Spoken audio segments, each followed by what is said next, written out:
Hola, buenos días chicos, ¿cómo están? Buenas tardes más bien, a esta hora que les toca a ustedes. Bienvenidos a Fisiología Humana, yo soy María Marta, la profesora de Fisio, y me están conociendo ahora, al menos por voz. La asistente va a ser Gisela y los ayudantes Florencia, Marcela y Facundo. Va a haber un cuarto ayudante que todavía no sabemos quién es.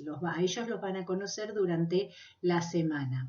Así que bueno, bienvenidos de nuevo a Fisiología Humana.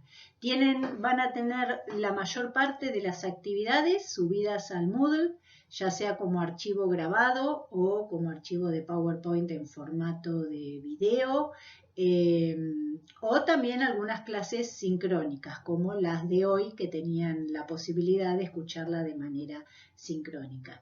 Bueno, así que bienvenidos de vuelta y comenzamos con fisiología. Un poco de historia de la fisiología, o si se quiere, de la ciencia en fisiología. El que van a leer ahora un poquitito es de Claude Bernard, un fisiólogo francés, en realidad patólogo, que vivió a mediados de 1800.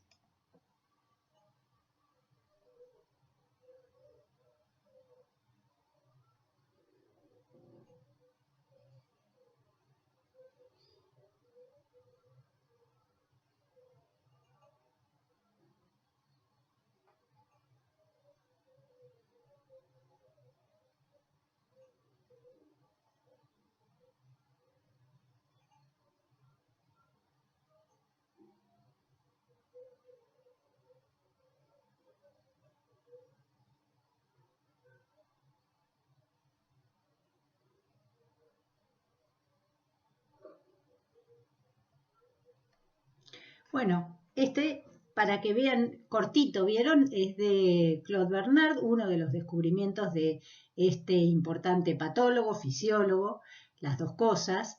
Fíjense, lo que me interesa que presten atención es en el poder de la observación para arribar a una conclusión. Fíjense cómo él, con una observación, llegó a una conclusión que hoy en día nadie la discute. Obviamente, como todo, se necesita esfuerzo, mucho trabajo, y también en ciencia es importante el poder de la observación. Ustedes van a tener ya todo lo que se sabe, les vamos a dar en este cuatrimestre lo que se sabe, una selección en realidad de lo que se sabe y los conceptos fundamentales en fisiología. Y si ustedes los aprenden, después van a poder estudiar las patologías en fisiopatología o leer cualquier artículo y entender de qué se trata. Por ejemplo, hablando de COVID-19 tan actual, vieron que aquellos pacientes con distrés respiratorio que están internados en terapia intensiva, a veces los ponen boca abajo, pasan de supino a prono. ¿Por qué es así? Bueno, es por la característica anatómica y fisiológica de los alvéolos y de la circulación sanguínea pulmonar. Una vez que ustedes aprendan fisiología respiratoria, van a entender por qué a los pacientes, en algunos casos de pacientes graves, se intenta hacer esa maniobra para mejorarles el distrés respiratorio. Así como también el síndrome del intestino permeable. ¿No han escuchado hablar del intestino permeable? Es la base, por ejemplo, de la celiaquía, o digamos que la celiaquía tiene una base de una alteración en la permeabilidad intestinal. Acá cuando vean fisiología digestiva vamos a ver la mucosa intestinal, las uniones estrechas que se establecen en ese epitelio intestinal y cómo se produce la absorción de los nutrientes. A partir de ahí ustedes van a poder entender cómo es el síndrome del intestino permeable. Esto y muchas otras cosas más que vamos a ver durante este cuatrimestre.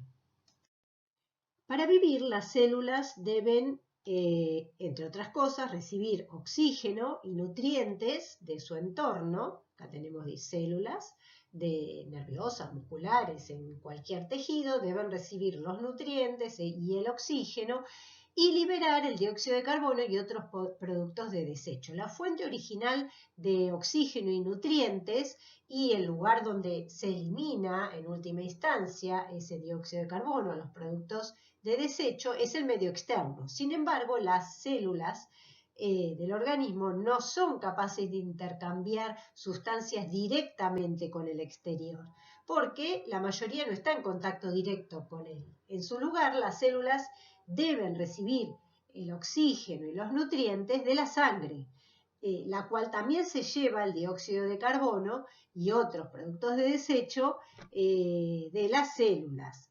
De tal manera que las células no tienen un contacto directo ni con el exterior y muchas ni con la sangre, sino que están rodeadas de un líquido diferente que intercambia sustancias con la sangre. Como este líquido constituye el medio más inmediato, el lugar más cercano a la mayoría de las células del organismo, recibe el nombre de medio interno.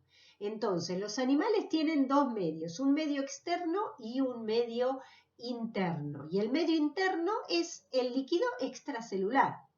Las funciones del organismo en su totalidad se producen correctamente a pesar de que pueda haber cambios en el medio externo o en el medio ambiente que es de por sí cambiante. ¿Por qué? Porque el medio interno es como un aislante, aísla los órganos y tejidos del cuerpo de este medio externo cambiante.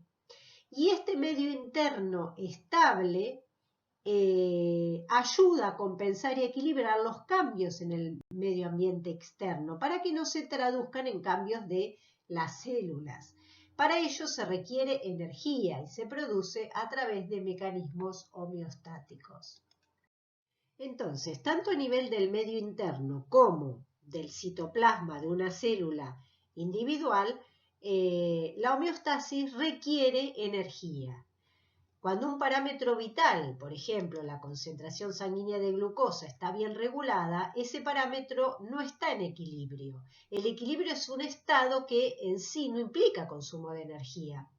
En lugar de eso, un parámetro bien regulado suele estar en un estado estacionario, es decir, su valor es constante, porque el cuerpo o la célula ajustan cuidadosamente todas las actividades que disminuyen el valor del parámetro con otras acciones que lo incrementan. Y el efecto neto, total o en definitiva, es que ese parámetro vital se mantiene en un valor constante.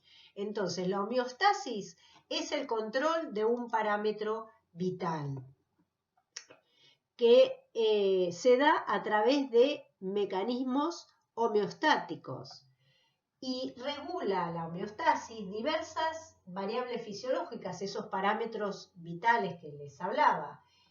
Entonces, para el control de la homeostasis tenemos los sistemas de retroalimentación. ¿Cuáles son las estructuras, los componentes de un sistema de retroalimentación? Tenemos un receptor, tenemos un centro de control y tenemos un efector.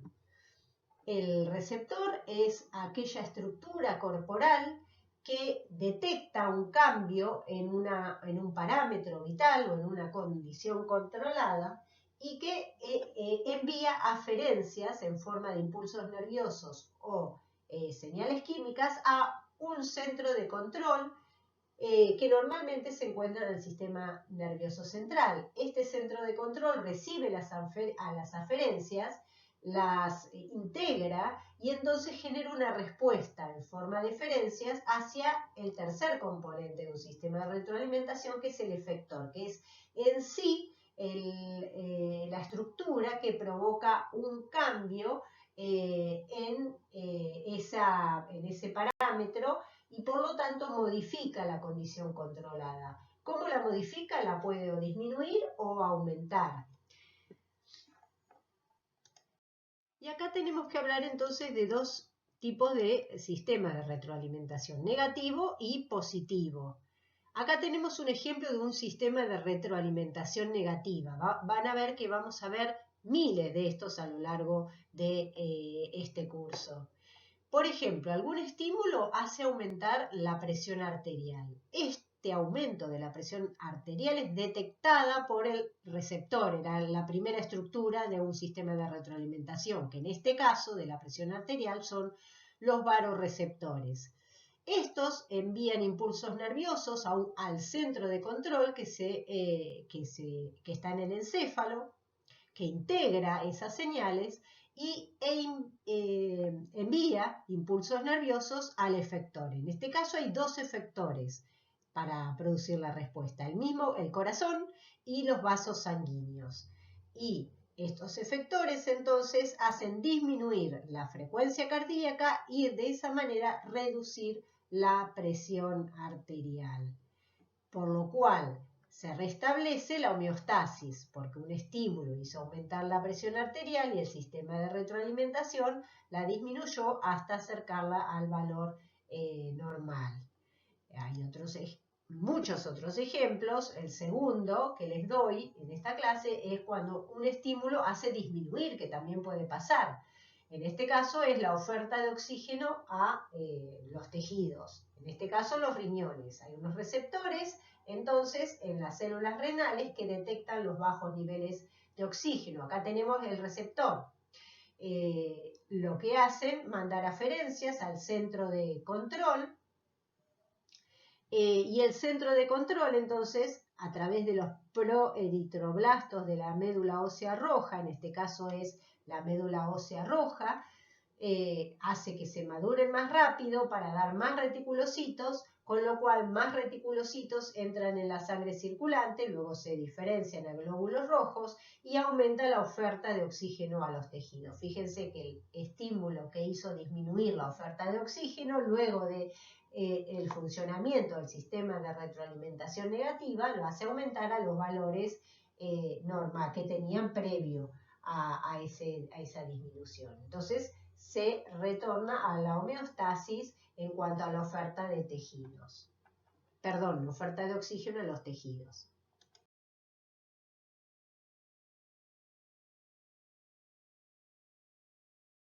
Como les dije, también hay sistemas de retroalimentación positiva, pero son muchos menos. Un ejemplo es cuando durante el parto, el bebé que está pujando durante el parto produce distensión del cuello uterino. Esto es detectado nuevamente por receptores, que son unas células nerviosas que están en el cuello del útero y que son sensibles a la distensión que origina el bebé cuando que produce durante el nacimiento, ¿no?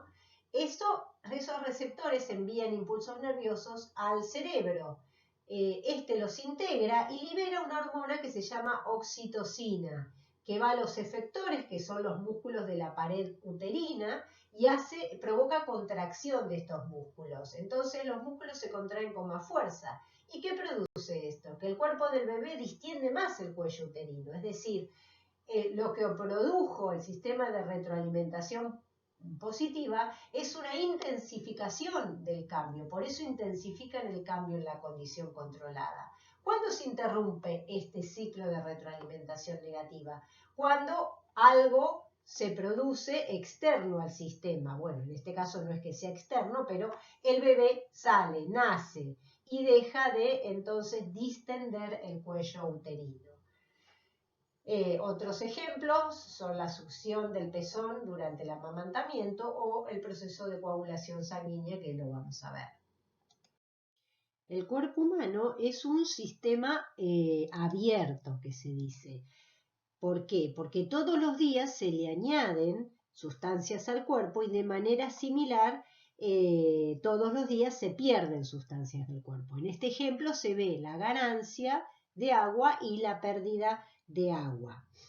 En un sistema abierto de este tipo, la homeostasis se produce mediante el proceso de equilibrio en estado estacionario, que es lo que vimos de homeostasis en las diapositivas anteriores.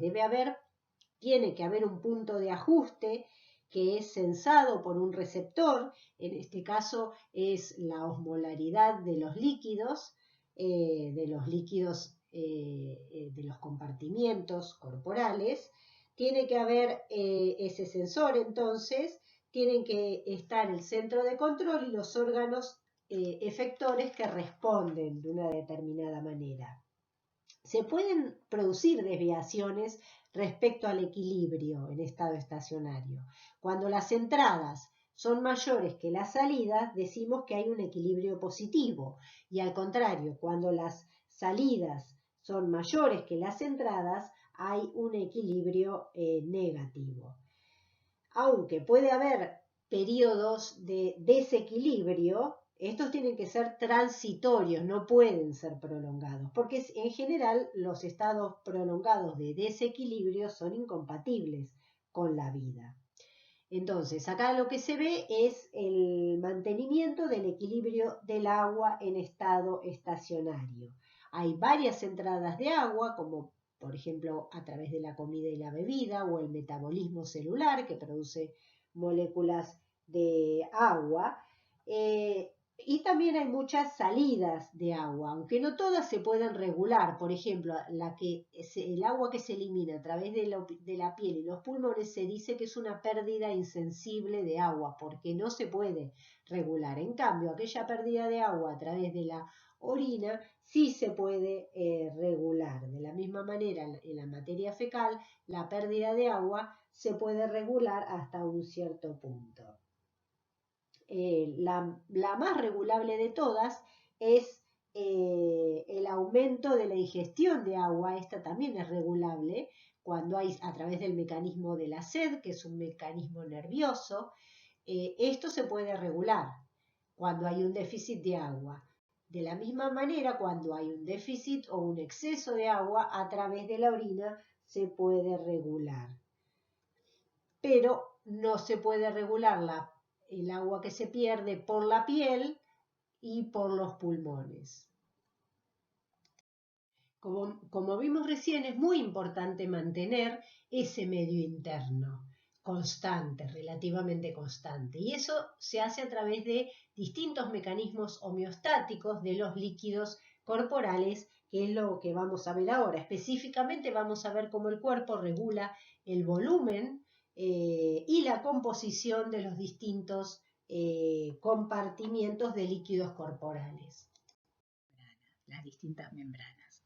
El 60% del cuerpo humano es líquido, es agua, distribuido básicamente entre un medio o compartimiento intracelular y un compartimiento extracelular. Miremos una mujer y miremos un hombre, aproximadamente el 55% de una mujer es líquido y un 60% de un hombre es líquido. Esta diferencia se da por el mayor contenido de tejido adiposo de las mujeres, que hace que tengan menos líquido. Pero básicamente, si consideramos un hombre de aproximadamente 72 kilos, el 60%, eso es líquido, va a ser alrededor de 42 litros de líquido. 2/3 de este líquido es intracelular, de tal manera que la mayor parte del líquido está dentro de las células. Y 1/3 de ese 60% es líquido extracelular, está por fuera de las células. ¿Por fuera de las células qué significa? Puede ser bañando a cada una de las células de los tejidos, es decir, sería lo que llamamos líquido intersticial, que es un 80% de ese tercio, y un 20% adentro de vasos sanguíneos, en forma de plasma. También tenemos, ahora lo vamos a ver mejor, un líquido transcelular. Pero fíjense que la mayor parte, 2/3 del agua corporal total, está adentro de las células. Somos agua prácticamente, la mayor parte agua. Entonces imagínense que muchos de los mecanismos homeostáticos van a apuntar a mantener esa cantidad, ese volumen de agua, así como también la composición de esos líquidos intracelulares y extracelulares. Bueno, todos los líquidos corporales tienen más o menos la misma osmolalidad y además son electroneutros, es decir, que tienen la misma cantidad de cargas positivas que de cargas negativas. De estos 200, de la osmolalidad de los líquidos es aproximadamente de 290 miliosmoles por kilo de agua o 290 miliosmolar.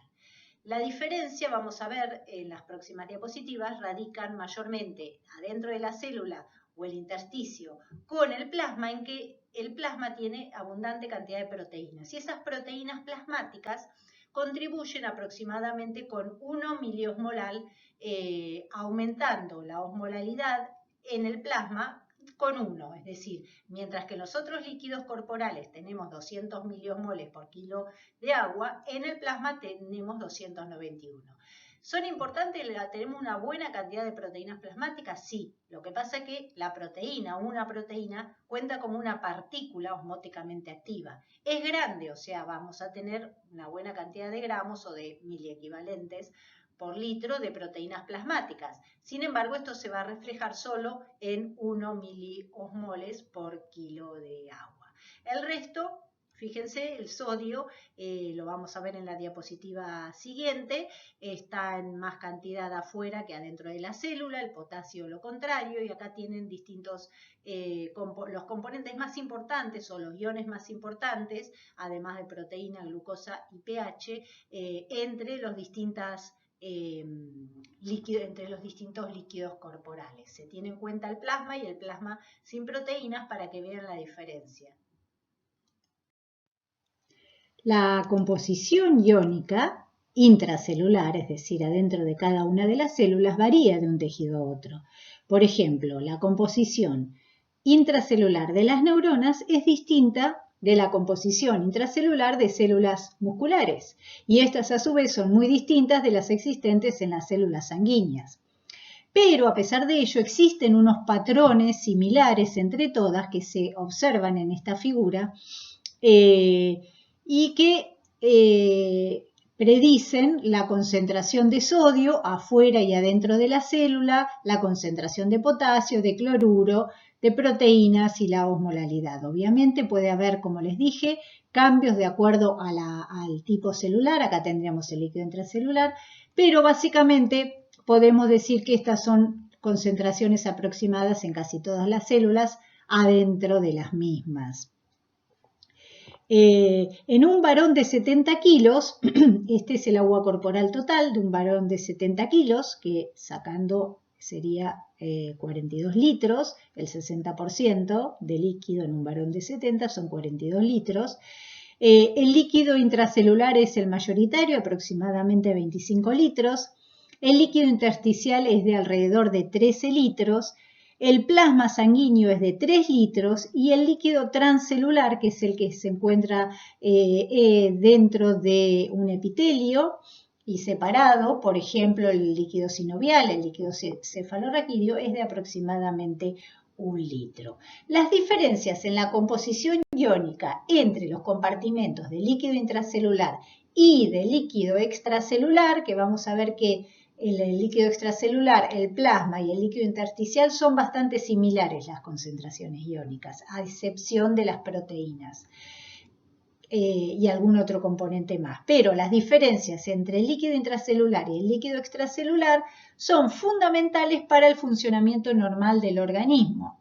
Por ejemplo, debido a que el gradiente de potasio a través de las membranas celulares es un determinante principal de la excitabilidad eléctrica, los trastornos clínicos que puedan surgir por alteraciones en estas concentraciones de potasio afuera y adentro pueden causar arritmias cardíacas potencialmente mortales, entre otros problemas. Entonces, es necesario mantener estas concentraciones iónicas adentro y afuera de la célula. El volumen y la composición de los líquidos corporales, entonces, se trata de mantener en un equilibrio por distintos mecanismos que vamos a ir viendo a lo largo de esta clase. La principal diferencia entre el plasma y el líquido intersticial es la ausencia de proteínas en el líquido intersticial. El plasma tiene proteínas y el líquido intersticial no los tiene.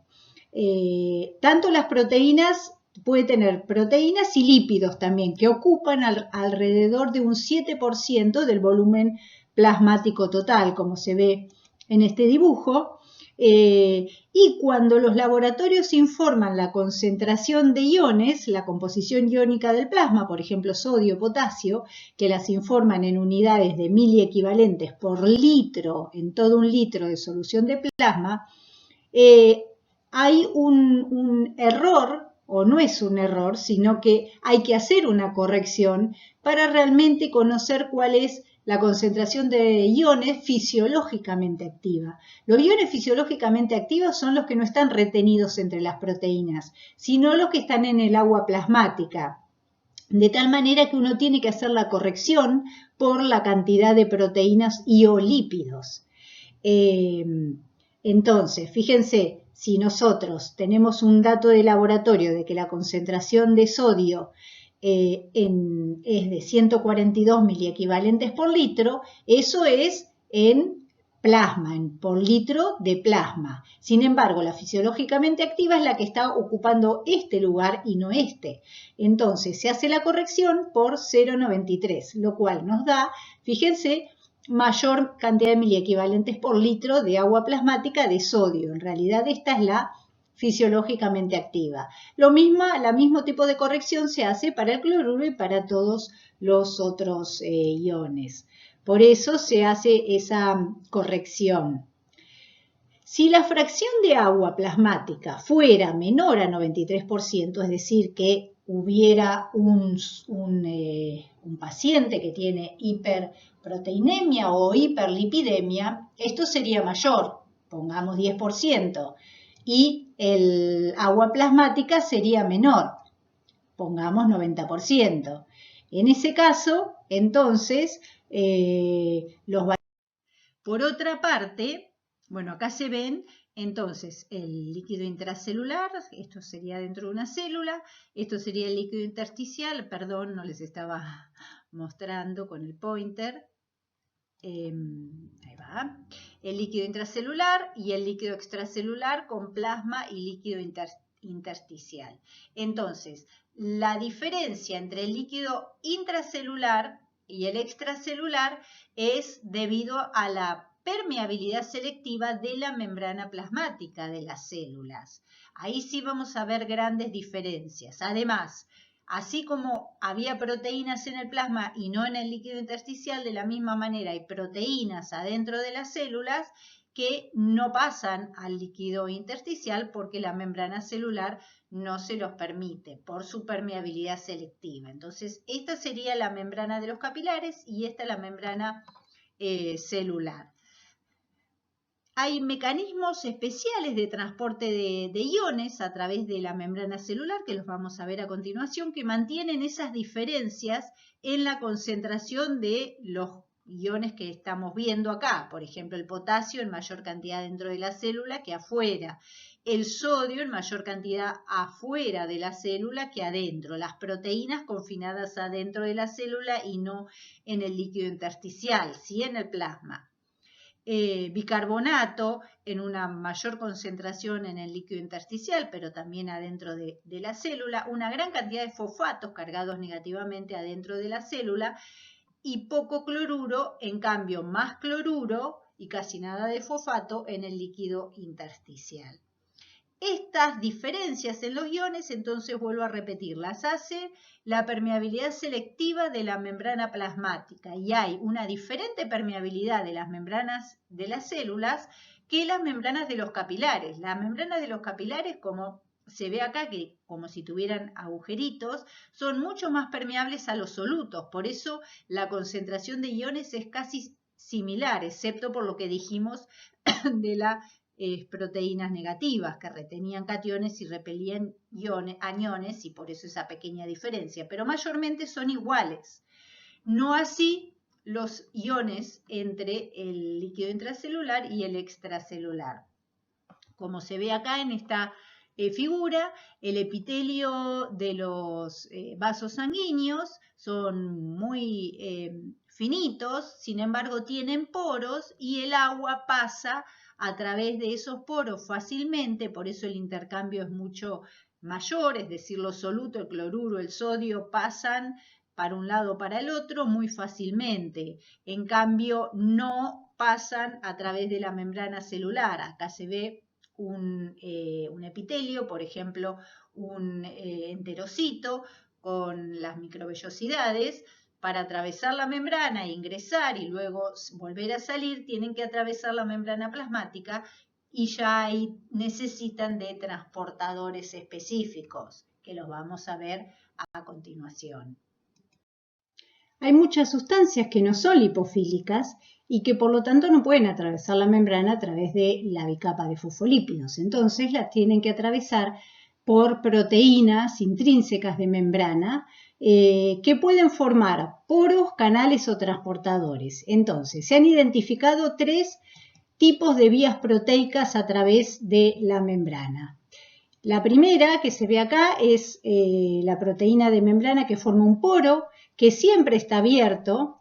Algunos ejemplos fisiológicos son las perforinas, que son proteínas citotóxicas formadoras de poros y liberadas por los linfocitos, y quizá canales de agua como las aquaporinas, todavía no se sabe bien, pero se presume que son de la forma de un poro o un canal no regulado. Y también las porinas de las membranas externas de las mitocondrias. Después tenemos la proteína de membrana que forma un canal que puede estar abierto o cerrado, ya que cuenta con una compuerta. Entre los ejemplos fisiológicos se incluyen prácticamente todos. Acá tienen los canales regulados que vimos recién, los que se abren y se cierran alternativamente y permiten que los iones atraviesen la membrana pasivamente, también a favor de su gradiente electroquímico, si no, no pueden pasar los iones. Tienen estos componentes funcionales. El componente que es de compuerta, que o está cerrado o está abierto, por ejemplo, en un canal de sodio, tiene la compuerta cerrada, algo lo hace abrir a esa compuerta y puede pasar el sodio a favor de su gradiente de concentración. Otro componente funcional de los canales regulados son los sensores que hacen abrir esas compuertas, abrir y cerrar, porque también se pueden cerrar. Por ejemplo, acá vemos la compuerta de entrada de la compuerta del potasio está cerrada y cuando se abre esa compuerta puede salir el potasio de la célula a favor de su gradiente de concentración. Como les decía, los sensores, ¿qué sensan? Responden a cambios del voltaje de membrana, responden a segundos mensajeros intracelulares que se generen por alguna señal y responden a ligandos, que pueden ser hormonas u otras sustancias o neurotransmisores que se unan y abran esa compuerta. También tienen un filtro de selectividad que va a dar cuenta de la selectividad de ese canal para el sodio, para el potasio, para un cloruro, para un bicarbonato. Son selectivos la mayoría de los canales. Algunos tienen selectividad para los aniones y para los cationes, pero en general la mayoría son selectivos para dentro de los cationes, por ejemplo, para el sodio o para el potasio. Y finalmente tiene el componente del poro, el poro en sí, que cuando se abre una compuerta es el poro que está abierto. Estos son los canales entonces regulados, que son regulados por voltaje, por segundos mensajeros intracelulares o por ligandos. Estábamos hablando de ingreso o egreso pasivo de iones, es decir, que no requería energía. Para ello tiene que haber un gradiente, pero ¿un gradiente de qué? Hablamos primero de un gradiente de concentración.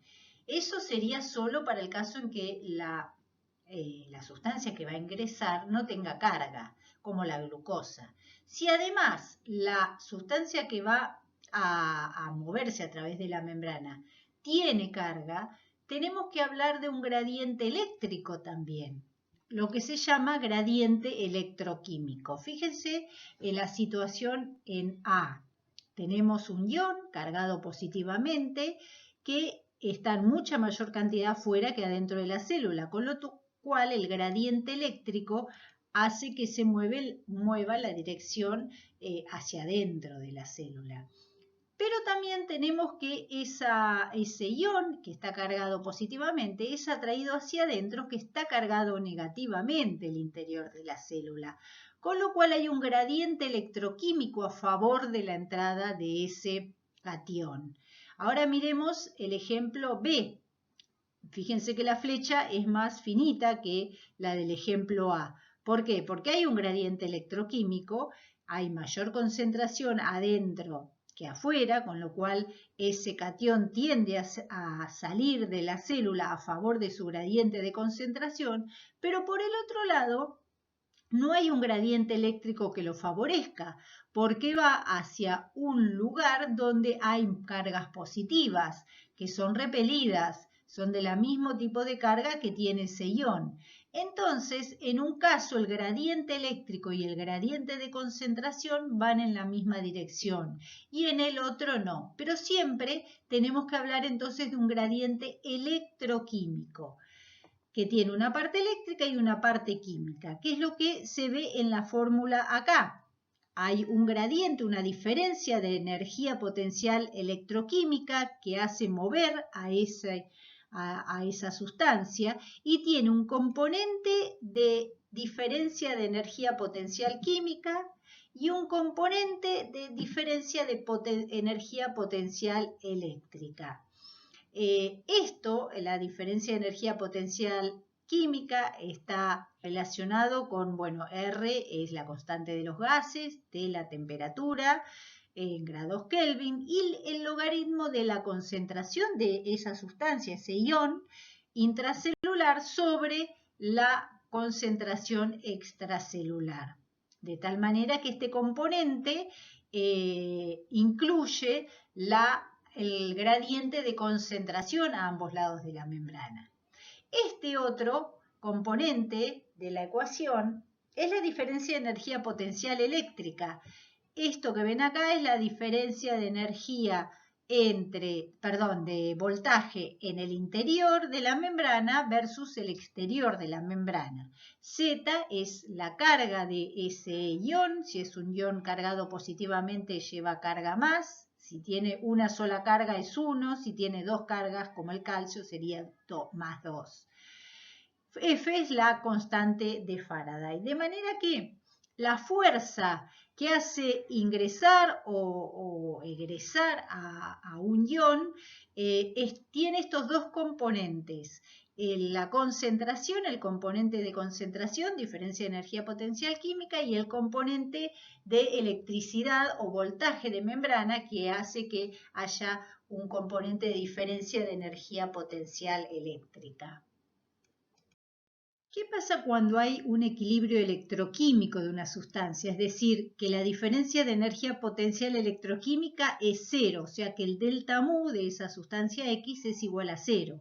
En este caso no hay movimiento de esa sustancia a través de la membrana, ni hacia adentro ni hacia afuera. ¿Cuándo puede ser delta mu igual a 0? Como vimos recién, el mu, la fuerza, tenía que ver con un componente de energía potencial química y otro de energía potencial eléctrica. Si esto es igual a 0, la suma de estos dos es igual a 0, es porque uno de los términos tiene que dar 0 y el otro también tiene que dar 0. ¿Cuándo dan 0 este y este? Bueno, puede ser que la molécula no tenga carga. Entonces, al no tener carga, Z es igual a 0 y este término se hace 0. Pero en ese caso, si no tiene carga, para que esté en equilibrio, lo que tiene que ser igual es la concentración intracelular y la concentración extracelular. Piensen que si ambas concentraciones son iguales, esto da 1 y el logaritmo de 1 es 0, con lo cual se hace 0 la suma de estos dos términos. La otra posibilidad es que la molécula tenga carga, es decir, que acá esto sea positivo, pero que la diferencia de voltaje sea igual a 0, o sea que esto menos esto de el voltaje interior y el voltaje exterior de 0, con lo cual este término no se nos reduce a 0.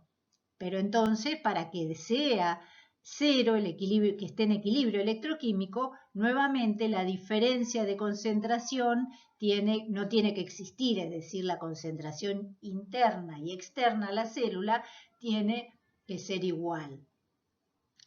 La otra posibilidad es que los dos términos que no den 0 sino que los dos términos sean diferentes a cero, pero sean iguales entre sí y de carga opuesta.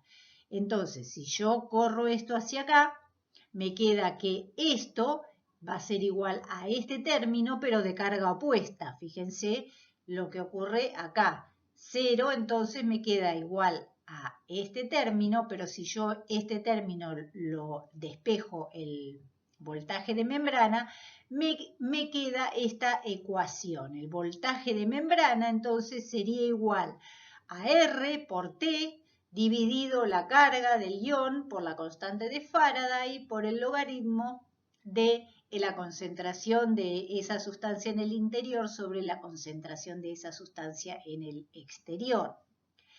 Esto se llama ecuación de Nernst y en este caso el voltaje de membrana es igual al potencial de ese ion. Esto es cuando un ion está en equilibrio a través de una membrana. Esta es la ecuación de equilibrio de un ion. Puede ser del potasio, puede ser del sodio. En este caso, entonces, está en equilibrio ese ion y va a tener que ver con las concentraciones extracelular e intracelular, pero está en equilibrio. No hay movimiento ni hacia afuera ni hacia adentro. Esta es la ecuación, entonces, de Nernst. Vamos a ver que cada ion tiene su propia ecuación de Nernst con las concentraciones determinadas, con unas concentraciones determinadas que hacen que esté en equilibrio con ese voltaje que tenga esa membrana. Acá en esta diapositiva se ven mejor. Si está en equilibrio, entonces, electroquímico, una sustancia, esto se puede dar solo cuando la diferencia de voltaje a través de la membrana sea igual al potencial de equilibrio o potencial de Nernst para ese ion. Si, bueno, ponemos R, la constante de los gases, el valor, la temperatura, que podemos elegir poner la temperatura a 25 grados o a 37 grados. A 37 grados serían 310 grados Kelvin. Ponemos la carga de ese ion y las concentraciones intracelular y extracelular. Si tomamos un ejemplo como el potasio y tomamos un ejemplo como concentraciones 10 veces más adentro que afuera, que ya sabemos que el potasio está en mayor concentración adentro que afuera, entonces nos da que el voltaje de membrana, que es igual al potencial de equilibrio para el potasio en este caso, nos daría igual a menos 60 milivolts. Eso quiere decir que para el potasio, y en estas condiciones que estamos sacando los valores con R y con T, un gradiente de 10 veces entre afuera y adentro hace que la fuerza impulsora sea equivalente a una diferencia de voltaje de menos 60 milivolts. Es decir, que si yo tengo 10 veces más potasio adentro que afuera, para que el potasio ni entre ni salga, tengo que tener un voltaje de membrana de menos 60 milivolts. Vamos a ver después en la próxima clase cómo es el potencial de membrana en reposo de las células, cómo se generan los potenciales de membrana, pero ustedes ya capaz que ya lo vieron, ya lo saben, cuando es negativo es que del lado interno tiene cargas negativas. ¿Qué pasaría con un ion que sea, por ejemplo, un catión, como el calcio, que tiene un Z igual a 2? Piensen que entonces dividiríamos todo por 2 en vez de por 1 y tendríamos alrededor de menos 30 milivolts el potencial de equilibrio del calcio, para una diferencia de calcio de 10 veces entre la parte externa y la parte intracelular. Entonces, esto nos permite calcular el potencial de equilibrio para cada ion, que es el potencial de la membrana al cual ese ion estaría en equilibrio, es decir, no habría fuerza que lo haga ni salir ni entrar. Recuerden entonces la ecuación de los componentes eléctricos, los gradientes eléctricos y químicos que hacen la diferencia de energía potencial electroquímica que mueve a una sustancia a través de la membrana. Sin embargo, esta diferencia de energía potencial es más conveniente a veces pensarla en términos de voltaje. En ese caso, entonces, lo que podemos hacer para que esté en términos de voltaje, dividir todos los términos por la carga, por la constante de Faraday, lo cual nos da la fuerza impulsora neta en términos de voltaje. Si vemos entonces que la fuerza impulsora neta sería igual a esto, al dividir por la carga y la constante de Faraday, cada término, nos quedaría este término, la constante de equilibrio para ese ion, menos la constante de equilibrio, más el voltaje de la membrana. De tal manera que cuando tenemos una fuerza impulsora neta de 0, es decir, en el equilibrio, tendríamos que el potencial de equilibrio de ese ion, si lo pasamos este término que está negativo para este lado, sería igual a el voltaje de membrana. Ahora, ¿qué pasa? Si el voltaje de membrana es diferente al potencial de equilibrio, ahí sí tenemos una fuerza impulsora neta. De tal manera que la diferencia entre el potencial de membrana y el potencial de equilibrio de ese ion es la fuerza impulsora electroquímica neta que actúa sobre un ion. En esta figura que ven acá se observan las distintas fuerzas impulsoras para el sodio, para el calcio, para el potasio, que son los cationes más importantes, lo mismo que para el cloro, que es el anión, uno de los aniones más importantes. El potencial de equilibrio del sodio está alrededor de más 67 milivolts, es positivo.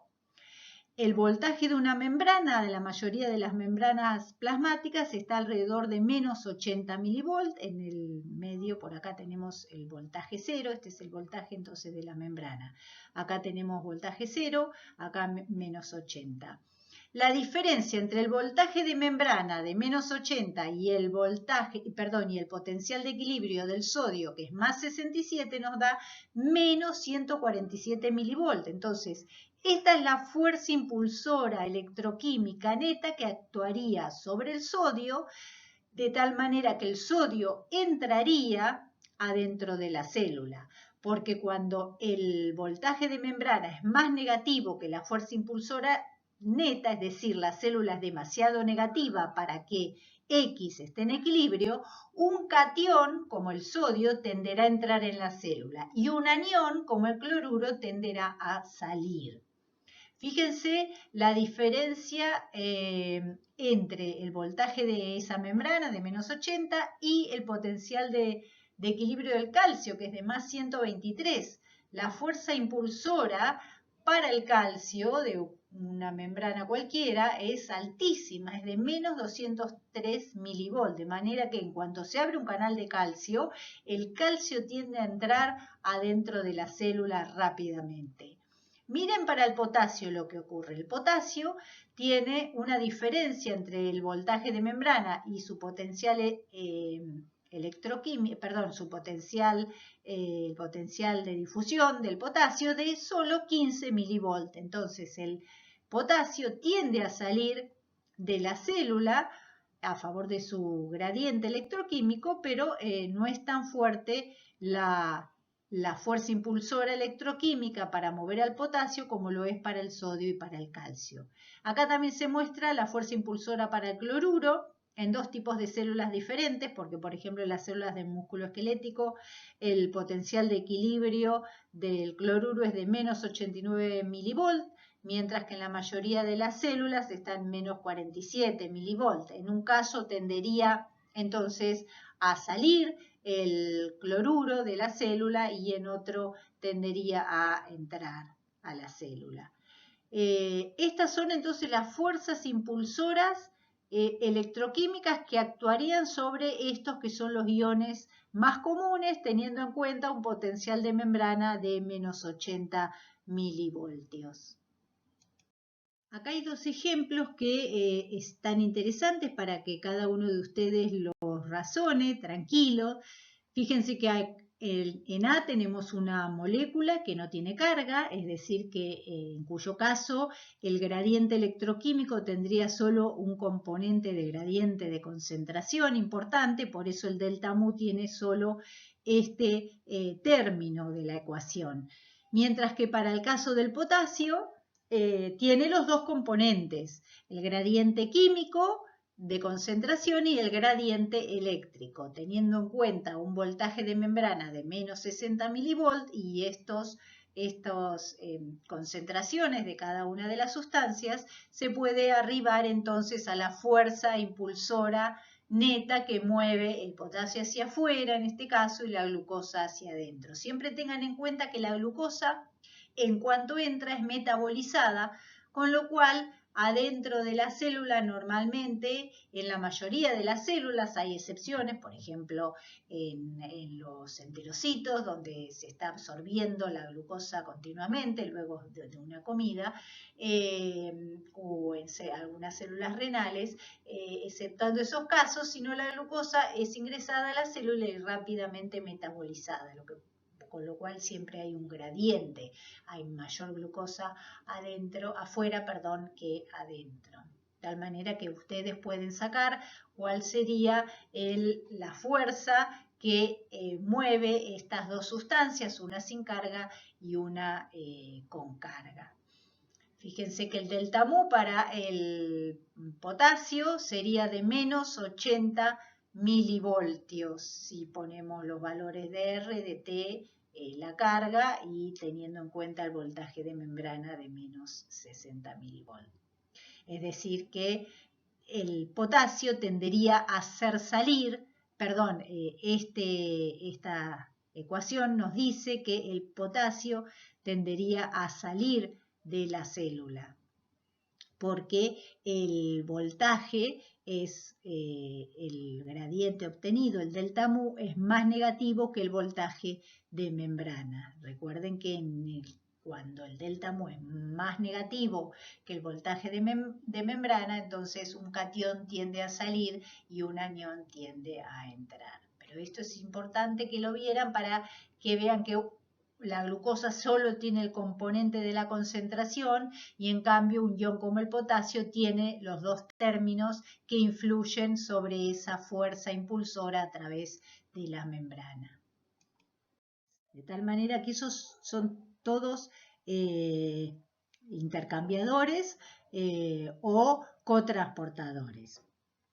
Si volvemos a los gradientes iónicos que existen entre el interior de la célula y el exterior, volvemos a ver que el sodio tiene una mayor concentración afuera que adentro, el potasio una mayor concentración adentro que afuera, el bicarbonato es un poco más alto la concentración afuera de la célula que adentro, y el cloruro es más concentrado en el exterior de la célula que adentro. Todo esto lo llevan a cabo todos estos transportadores que estuvimos viendo, y obviamente siempre está implicada la bomba sodio-potasio ATPasa. ¿Por qué?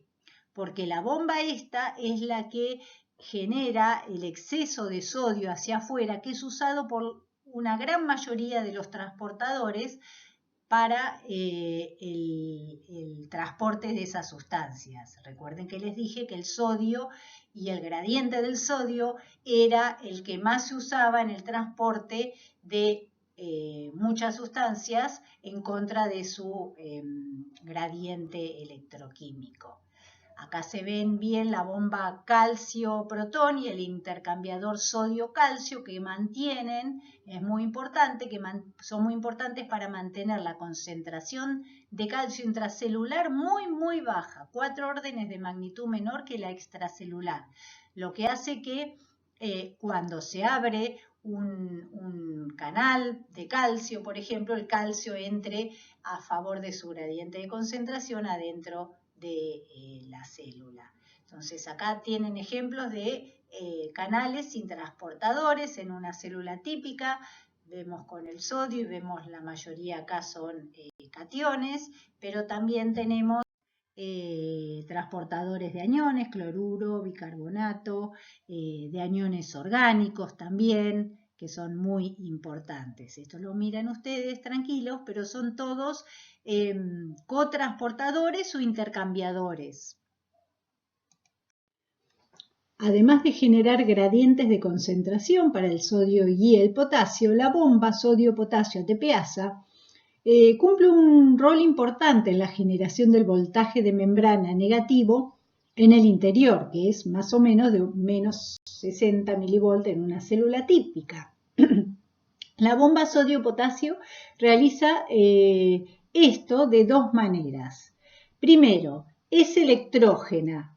Como ya hemos dicho, saca 3 iones sodio a la vez que mete 2 iones potasio hacia adentro de la célula, con lo cual genera una carga positiva en exceso afuera en comparación con el interior celular. Y en segundo lugar, y mucho más importante desde el punto de vista cuantitativo, la acumulación activa de potasio por la bomba sodio-potasio crea un gradiente de concentración que favorece la salida de potasio de la célula a través de ciertos canales de potasio.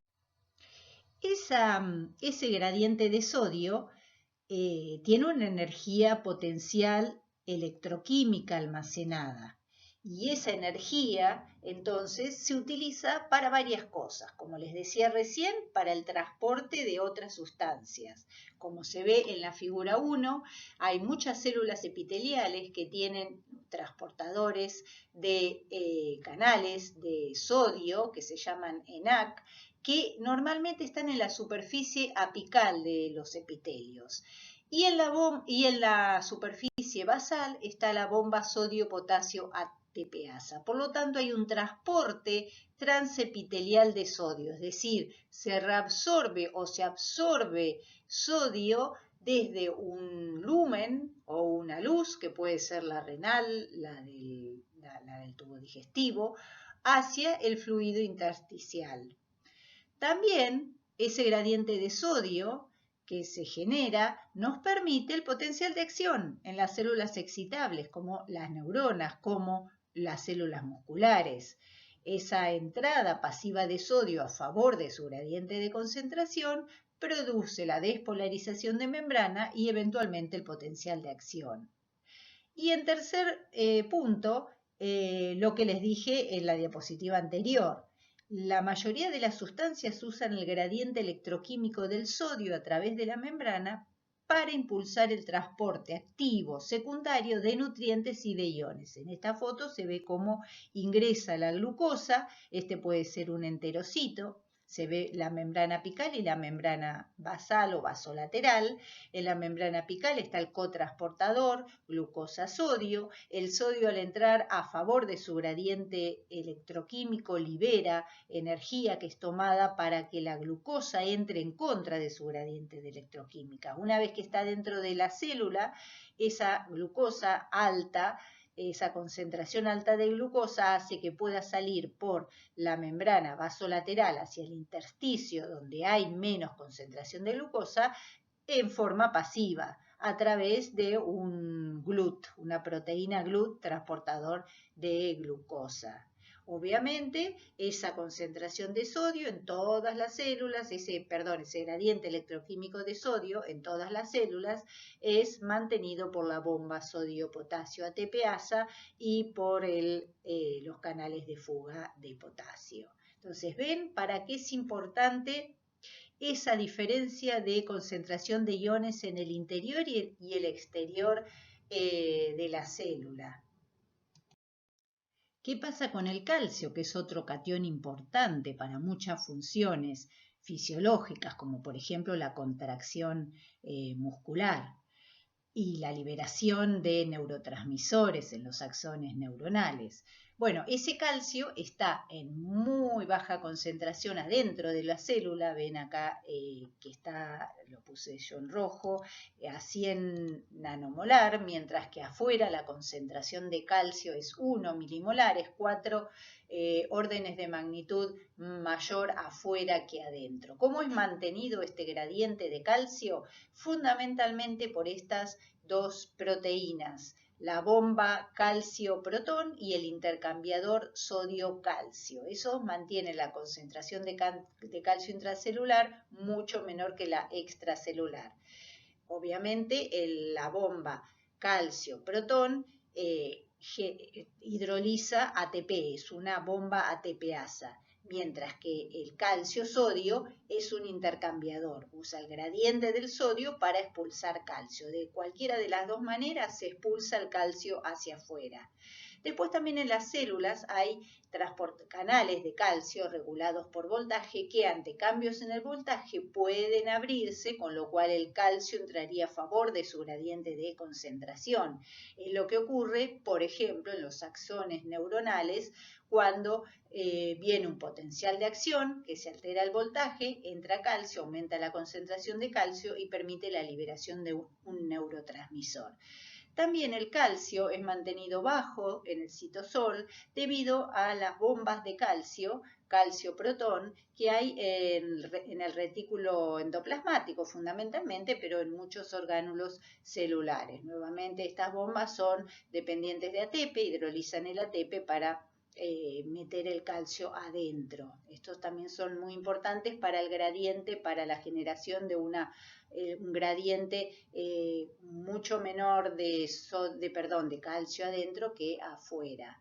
Este gradiente electroquímico de calcio lo vimos cuando vimos potenciales de difusión o de equilibrio. ¿Se acuerdan que el del calcio era enorme? El potencial de equilibrio con respecto o comparado al potencial de membrana tiene una gran diferencia, con lo cual cada vez que se abre un canal de calcio, el calcio entra con una fuerza impulsora tremenda adentro de la célula.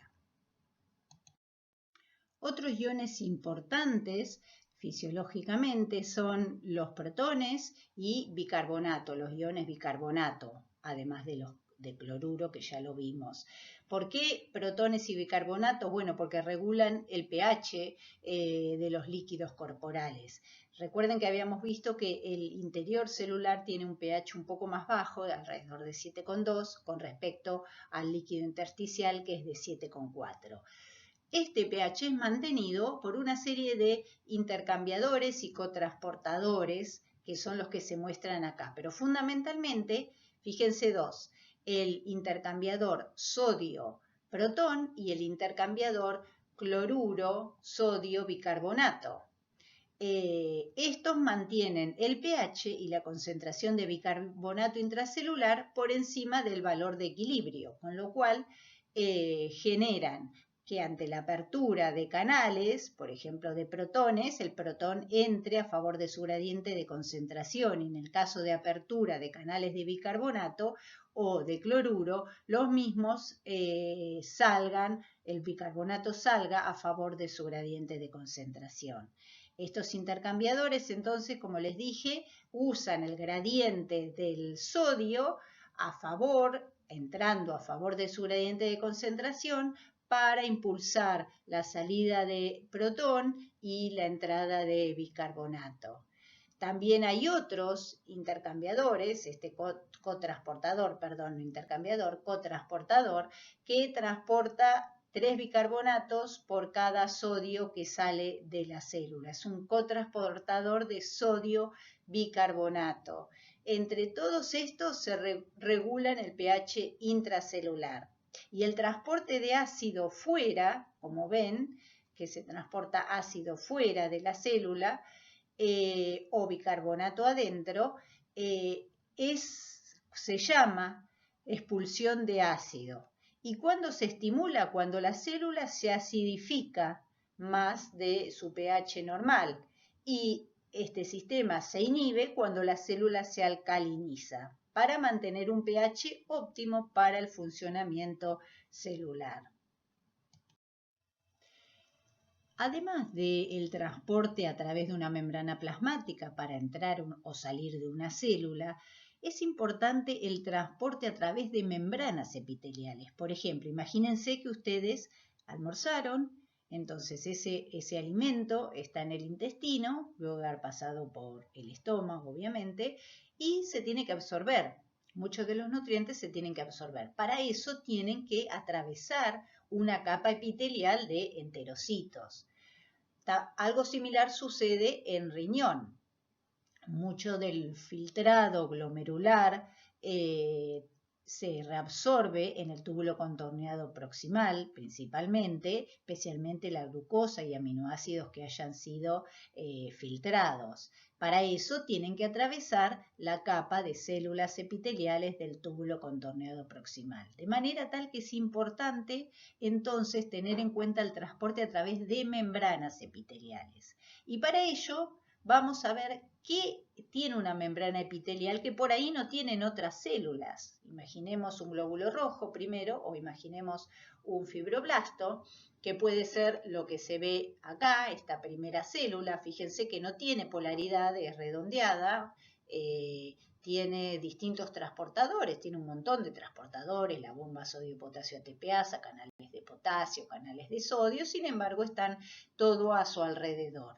Ahora piensen en un epitelio como el que se ve acá de células rosas, son células epiteliales unidas, muy unidas entre sí por estas uniones estrechas. Son un tipo de unión célula-célula. Y una polaridad. Ustedes vieron cuando estudiaron histología que las células epiteliales presentan polaridad. Los epitelios presentan polaridad. Y así tenemos un epitelio apical, una membrana apical de ese epitelio y una membrana basal o vasolateral. Bueno, está polarizada significa que estas uniones estrechas dividen los transportadores o canales que pueda haber en la zona apical de los que pueda haber en la zona vasolateral. Y esto nos permite un transporte vectorial en un sentido. Fíjense, acá tenemos canales de sodio en la parte apical y en la parte vasolateral de estas células tenemos la bomba sodio-potasio ATPasa y tenemos canales de potasio. Esto hace que en la parte apical el sodio pueda entrar a favor de su gradiente de concentración por estos canales cuando se abren y que luego pueda salir hacia el intersticio y ser reabsorbido ese sodio por la acción activa de la bomba sodio-potasio ATPasa. Cuando se transporta a través de toda la célula, el transporte se llama transcelular, atraviesa la célula. Pero también hay un transporte a través de los epitelios paracelular, cuando ocurre a través de las uniones estrechas, directamente desde el lumen hacia la parte vasolateral. Estas uniones estrechas, como se ven acá, entonces son muy importantes y pueden tener distinta polaridad en distintos tipos de epitelios. Hay algunos epitelios cuyas uniones estrechas son bastante permeables, yo les dije polaridad, perdón, permeabilidad.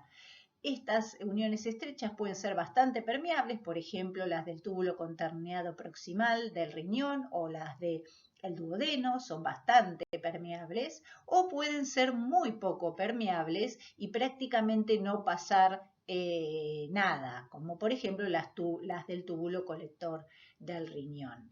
Estas uniones estrechas entonces permiten la polarización entre una zona apical y una parte vasolateral.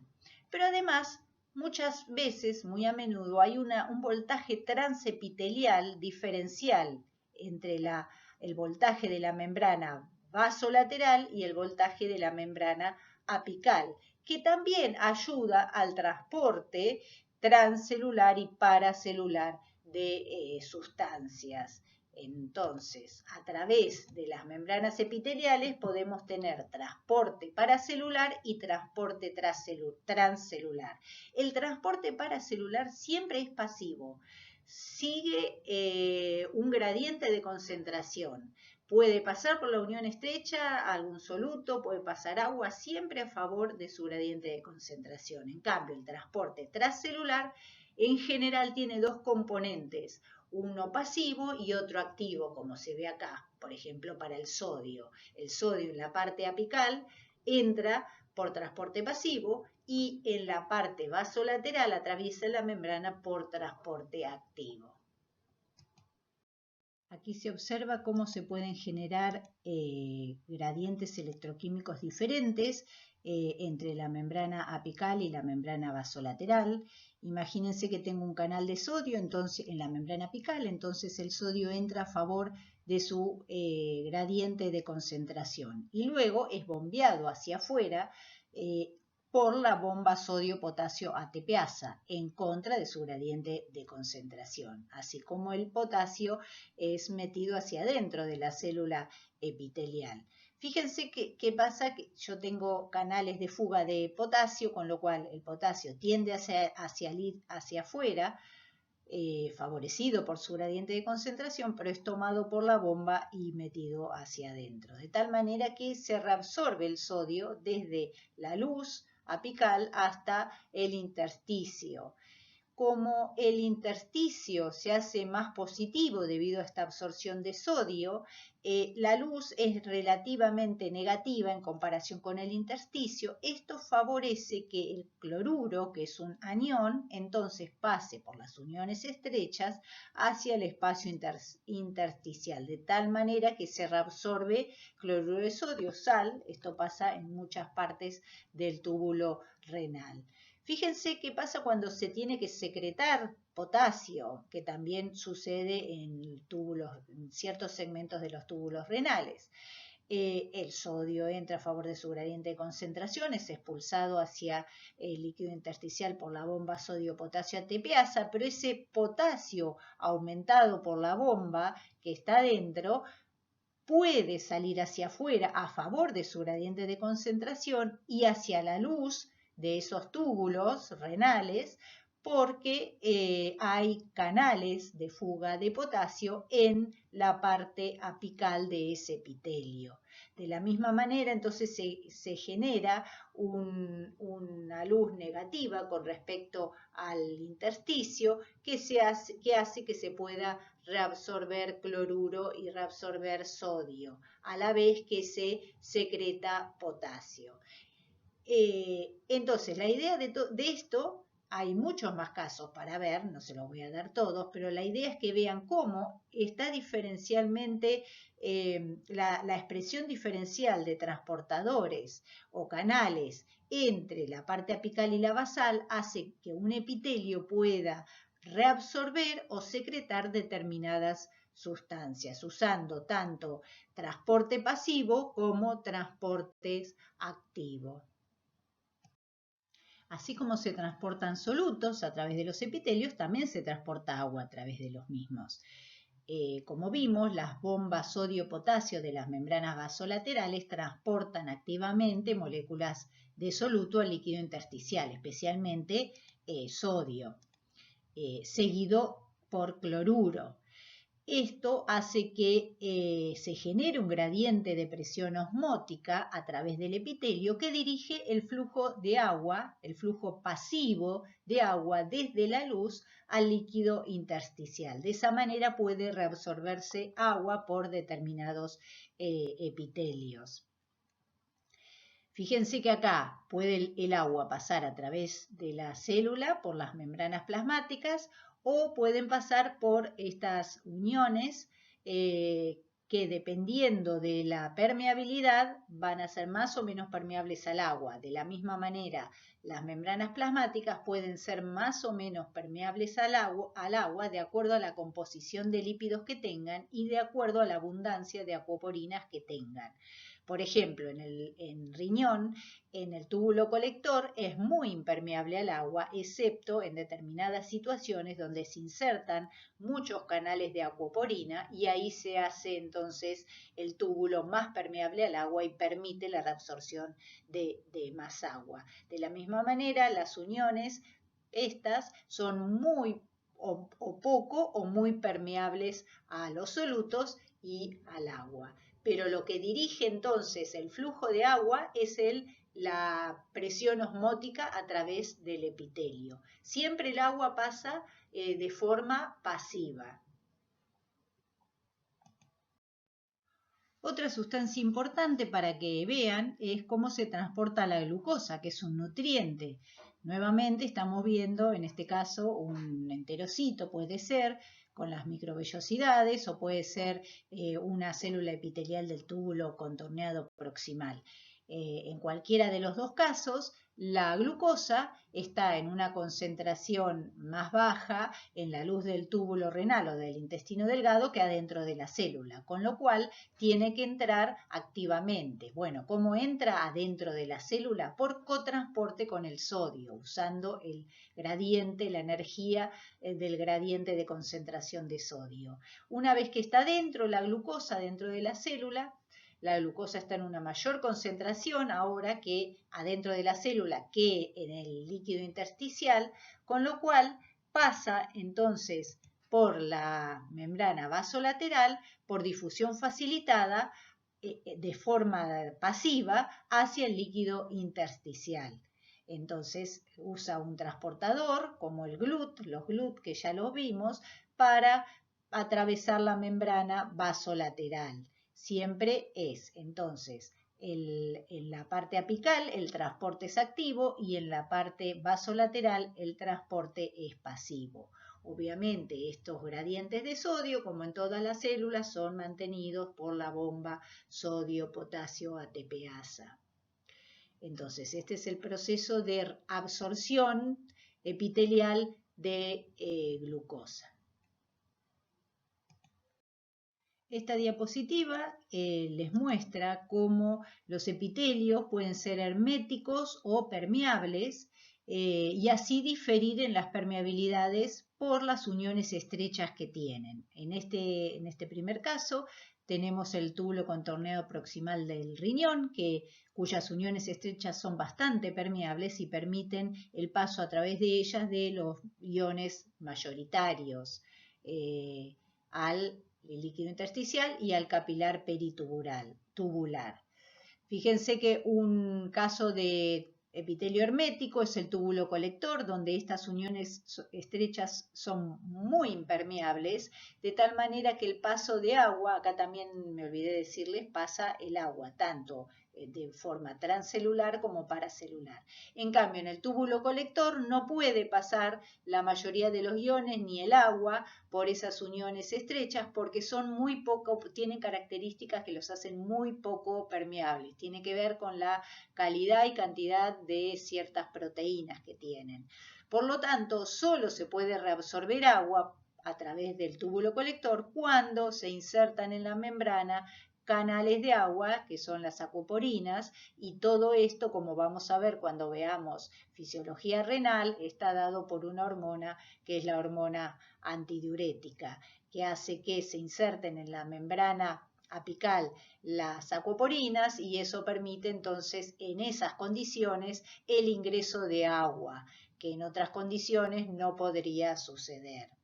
También como epitelio permeable tenemos el intestino delgado y los endotelios. Esto ya lo vimos. Los endotelios que recubren los vasos sanguíneos son bastante permeables y habíamos visto que podían pasar fácilmente el agua y solutos disueltos en agua. Lo único que no pasaba en condiciones normales son macromoléculas como las proteínas.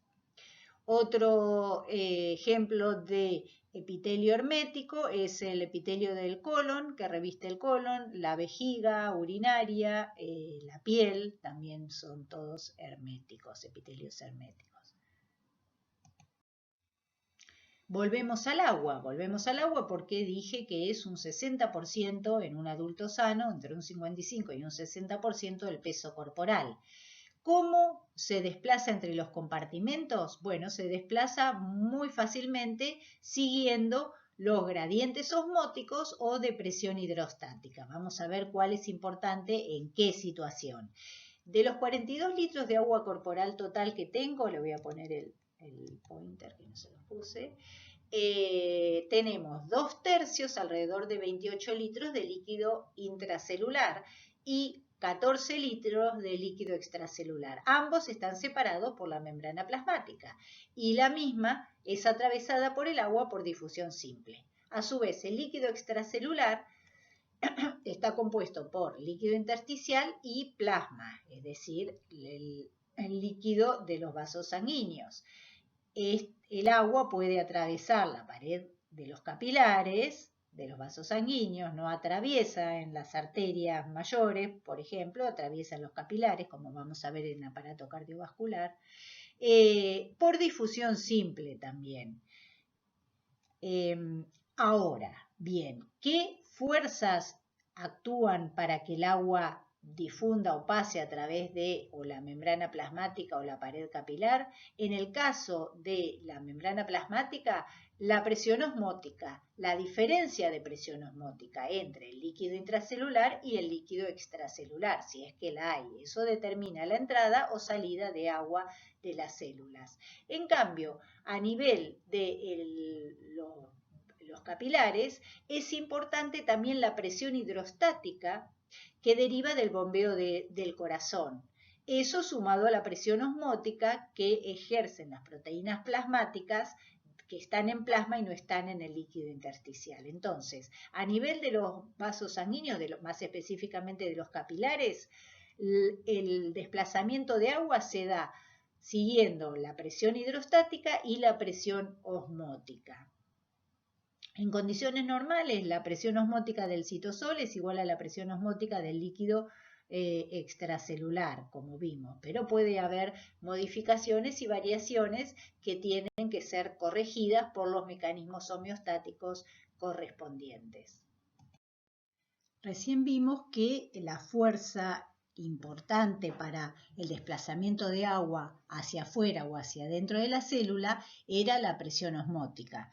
También vimos que los líquidos son, en general, en condiciones normales, isoosmolares, es decir, tienen la misma osmolaridad todos los líquidos, con lo cual entonces no tendría ni que entrar ni que salir agua de la célula. Sin embargo, tenemos que tener en cuenta el efecto Donan, que es lo que se muestra en esta diapositiva. Miren primero la condición inicial. En la condición inicial tenemos 150 milimolar de sodio de un lado de una membrana, que puede ser una membrana X, una membrana semipermeable, y 150 milimolar del otro lado. Cloruro de 150 milimolar y cloruro de 0 milimolar adentro. ¿Por qué? Porque las cargas negativas, recuerden que los líquidos tenían que ser electroneutros, la carga negativa del interior es mayormente la carga negativa proveniente de las proteínas. Cada proteína tiene alrededor de un promedio de 150 cargas negativas. Esto sería un 150 miliequivalentes y 1 milimolar de proteínas. Entonces, las cargas negativas estarían dadas por las cargas negativas de las proteínas. Pero ¿qué pasa? El cloruro tiende a pasar a favor de su gradiente de concentración, es decir, de ir del espacio extracelular donde está 150 milimolar al intracelular donde está 0 milimolar. Pasa a favor de su gradiente electroquímico, también teniendo en cuenta el voltaje de membrana, y fíjense que en el estado intermedio también pasa un porcentaje de sodio adentro de la célula siguiendo el gradiente electroquímico por el aumento de cargas negativas debido al paso del cloruro. De tal manera que en el estado intermedio tenemos 140 milimolar de sodio y 140 milimolar de cloruro afuera de la célula y 160 milimolar de sodio y 10 milimolar de cloruro adentro de la célula. Recuerden que las proteínas, que en este caso se muestran con una Y, no pueden atravesar la membrana plasmática y son una fuente de carga negativa que está dentro y que ejerce una presión osmótica y no pueden abandonar la célula, no pueden ni entrar ni salir como sí lo pueden hacer los iones. ¿Qué pasa en el equilibrio final? Sigue entrando más sodio adentro de la célula para igualar, para el equilibrio electroquímico, lo mismo que el cloruro sigue entrando y en este momento donde tenemos un determinado potencial electroquímico, ahí es el equilibrio final. Pero fíjense que entonces en el equilibrio final yo tengo mayor cantidad de sodio adentro que afuera y mayor cantidad de cloruro afuera que adentro. Esto es lo que ocurre cuando tenemos una sustancia que no atraviesa la membrana plasmática, en este caso que son las proteínas, y que tienen carga negativa. tiene que haber un balance entre la carga negativa adentro y afuera, con lo cual se mueven los iones a favor de su gradiente de concentración y eléctrico. De tal manera que el cloruro entra, al generar el voltaje negativo adentro de la célula lo sigue el sodio, y al aumentar la osmolaridad adentro de la célula, esto atrae agua, con lo cual aumenta la presión osmótica adentro de la célula. Este es el efecto llamado efecto Donan. Las fuerzas de Donan son debido a una sustancia que no puede atravesar la membrana, en este caso son las proteínas, que tienen una carga negativa y ejercen una presión osmótica.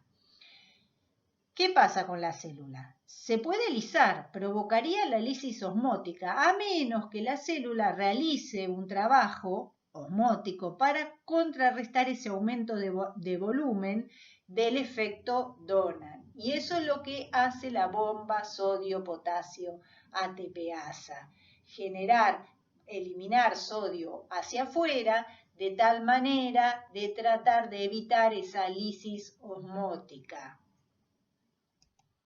En esta diapositiva se ve la función de la bomba sodio-potasio en mantener el volumen celular, realizando ese trabajo osmótico que mencionábamos recién, contrarrestando las fuerzas de Donan.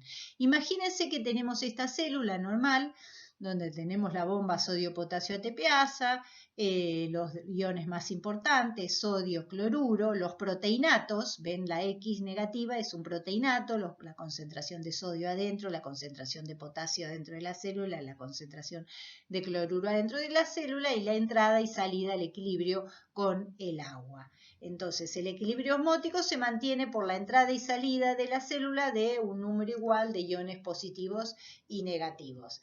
¿Qué pasa si inhibiéramos esta bomba sodio-potasio ATPasa? Incluso si la inhibiéramos en un líquido y la célula estuviera en un líquido isoosmótico con su interior celular.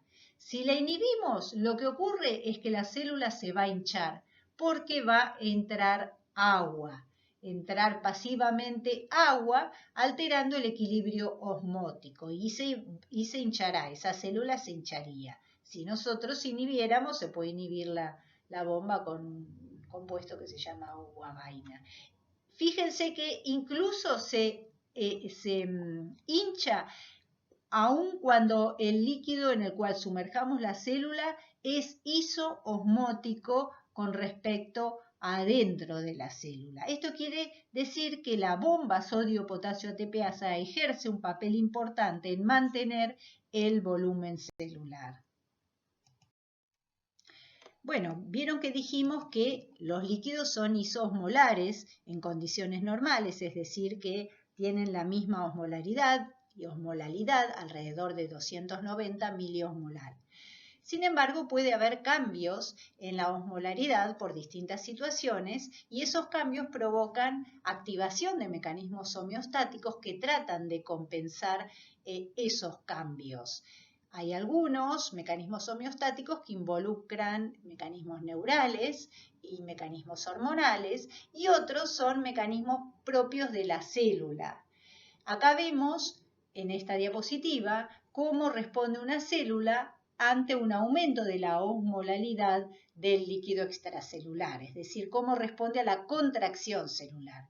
Fijémonos, en un inicio tenemos una osmolaridad extracelular y una intracelular de 300 miliosmolar, un volumen de 100%, el agua está en equilibrio, entra y sale. ¿Qué pasa cuando aumenta la osmolaridad extracelular? Crea un gradiente. Entonces, ahora en esta situación tenemos la osmolaridad extracelular aumentó, es de 450, la intracelular todavía se mantiene en 300 y el volumen todavía está al 100% de la célula original. Pero empieza a salir agua, hacia afuera, tratando de contrarrestar ese aumento de la osmolaridad extracelular. Y la célula se contrae a medida que el agua sale hacia el exterior. De tal manera que en esta situación tenemos que hay un aumento de osmolaridad tanto extracelular como intracelular ahora, porque salió agua, pero los solutos siguen estando en la misma cantidad. Esta contracción celular activa dos transportadores iónicos que hacen que haya iones que entren en la célula. Los transportadores iónicos activados son el contratransportador o intercambiador sodio-protón y el transportador triple sodio-potasio-cloruro. Estos dos transportadores lo que hacen es, fíjense, meter sodio, meter cloruro también, y este aumento en la concentración de los solutos hace que ahora este aumento de osmolalidad intracelular atraiga agua hacia adentro. Esta agua que entra aumenta el volumen celular hacia el volumen original del 100%. Entonces, este mecanismo que tienen las células de activar la entrada de iones por estos transportadores hace que aumente momentáneamente la osmolalidad intracelular, esto arrastre agua y vuelva el volumen a las condiciones normales. Este mecanismo se llama aumento regulador del volumen y muchos tipos de células responden a esta disminución del volumen activando estos procesos de captación de solutos para aumentar el contenido celular de solutos y aumentar el ingreso, activar el ingreso de agua dentro de la célula y recuperar el volumen original. De manera similar, las células también pueden responder al aumento del volumen celular, por ejemplo, cuando se encuentran ante una disminución de la osmolalidad extracelular. Esto crea un gradiente osmótico que produce entonces la entrada de agua a la célula.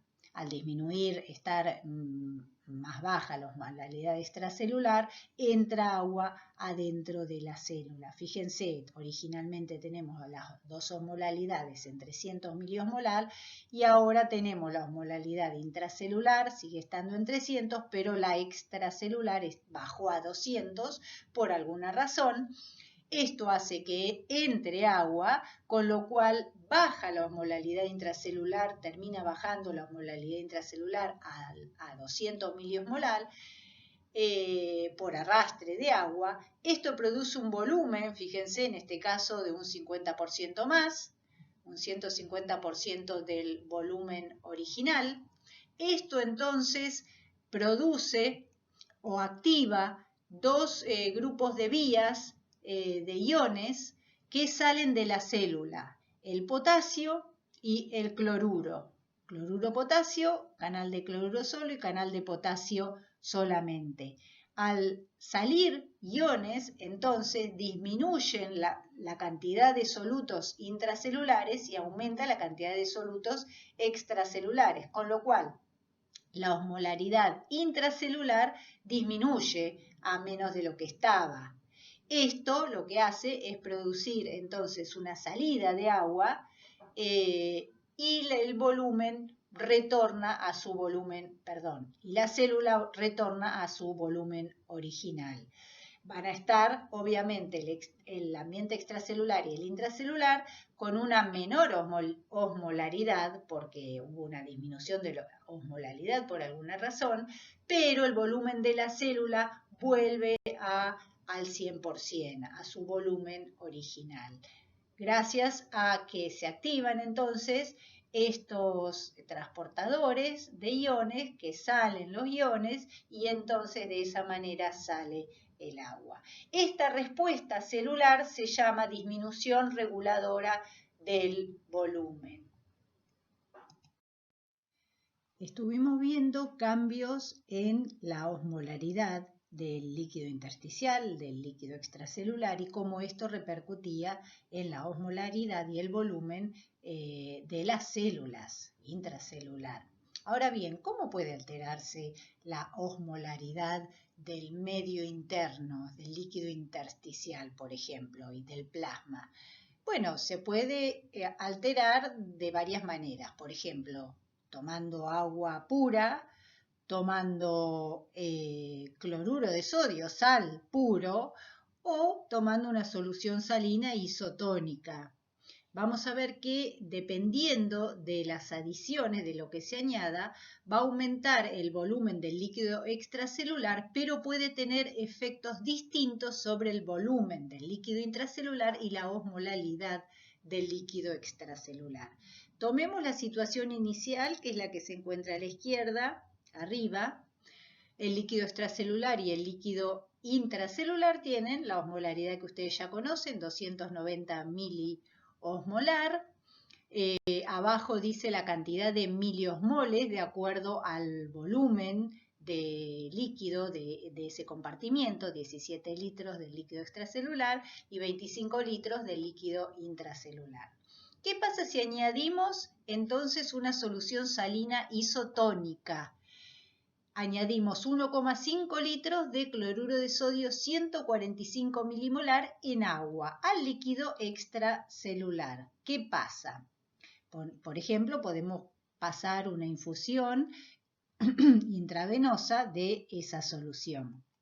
En principio se expande el compartimiento del líquido extracelular en el volumen que le añadimos, que es 1,5 litros. Como es isotónico con el líquido intracelular, no va a haber movimiento de agua desde el líquido intracelular al extracelular o al revés.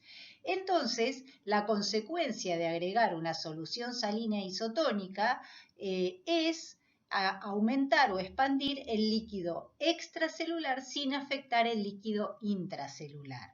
Esto ocurre cuando ustedes, por ejemplo, toman una bebida deportiva, que muchas de ellas son isotónicas. Fíjense la situación C. ¿Qué pasa cuando agregamos agua pura? Como si ustedes se tomaran 2 litros de agua pura. En principio se expande el compartimiento de líquido extracelular en el volumen que ustedes tomaron de agua pura. Acá estamos dando la situación de tomar 1,5 litros de agua pura. Eso es lo que en principio se expande el líquido extracelular. Fíjense bien las molaridades, las osmolaridades, porque acá ahora bajó el líquido extracelular de 2,90 a 2,66 miliosmolar. En principio, el líquido intracelular se mantiene igual. ¿Qué pasa al tiempo final, luego del equilibrio? Luego del equilibrio, entonces, pasa, como se vuelve hipoosmolar con respecto al líquido intracelular, pasa agua al líquido intracelular, aumenta el volumen. Fíjense, de 25 litros de líquido intracelular pasamos a 25,9 litros de líquido intracelular. Como pasó agua, disminuyó la osmolaridad del líquido intracelular y ahora están iguales las osmolaridades, pero son menores y ambos compartimientos aumentaron, se expandieron. Se expandió el líquido extracelular en 0,6 litros y el líquido intracelular en 0,9 litros. ¿Qué pasa cuando, entonces, ¿qué conclusión sacamos? Que la infusión de agua pura sin solutos es una forma de expandir el líquido extracelular, pero muy ineficaz, si es que solo querríamos expandir el líquido extracelular, porque la mayor parte termina adentro de las células como parte del líquido intracelular. ¿Qué pasa si agregamos cloruro de sodio puro al líquido extracelular? Es como si ustedes se comieran un paquete de papa frita y no tomaran nada de agua, por ejemplo. Fíjense que no hay alteración en el volumen. En principio tenemos un aumento de la osmolaridad del líquido extracelular. Pasó de 290 a 316. Aumentaron la cantidad total de miliosmoles del líquido extracelular. Pero como aumentó la osmolaridad del líquido extracelular, entonces el agua difunde a favor de su gradiente para el líquido extracelular. Por eso se expande el compartimiento de líquido extracelular en 0,9 litros y disminuye, se contraen las células, se contrae el compartimiento de líquido intracelular en 0,9 litros, que es lo que pasó al líquido extracelular. Entonces, cuando uno toma una solución, toma prácticamente sal pura, el volumen de líquido extracelular aumenta, aunque no se ha añadido nada de agua, nada de líquido al cuerpo, porque era sal pura, pero este líquido proviene del líquido intracelular y el líquido intracelular se ha contraído. Entonces, fíjense que en todas las situaciones, siempre aumenta el volumen del líquido extracelular. Nada más que en un caso no le pasa nada al líquido intracelular, en otro se expande el líquido intracelular y en el caso de tomar sal pura se retrae el líquido intracelular, disminuye el volumen del líquido intracelular. Finalmente, es importante que distingan la diferencia entre osmolaridad o osmolalidad y tonicidad. Para ello tienen que tener en cuenta a qué soluto se están refiriendo. Si es un soluto penetrante o efectivo o si es no penetrante o no efectivo. Fíjense en la parte A, entonces una célula que contiene solutos no permeantes, no penetrantes, que son los puntos morados que no pueden atravesar la membrana plasmática y están en una concentración de 300 miliosmolar. Se ponen en una solución isoosmótica porque tienen la misma osmolaridad, pero nada más que de otro soluto que es la urea, que son los puntos amarillos. Pero ambas soluciones son isoosmolares porque tienen la misma osmolaridad. ¿Qué pasa si dejamos esta célula en esta solución de urea?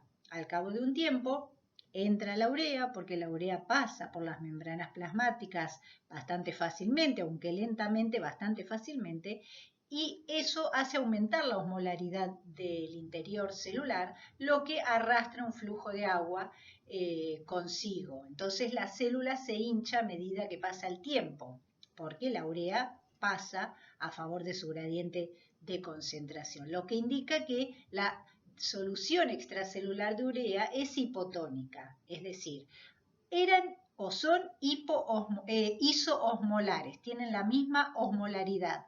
Sin embargo, en realidad, en cuanto a la tonicidad, es hipotónica, porque es como sumergir a la célula en agua, entra el agua. Entonces, ambas soluciones son isoosmolares, pero la extracelular es hipotónica. Y esto es porque la urea es un soluto penetrante que atraviesa las membranas plasmáticas, no así el sodio, no así la glucosa. Por eso, para la tonicidad son muy importantes las concentraciones de sodio extra intracelular y de glucosa, no así de urea. Clínicamente tiene relevancia una hiponatremia o una hipernatremia, alto o bajo el sodio en sangre, o la hiperglucemia, una glucosa alta en sangre, para alterar el volumen de las células. No así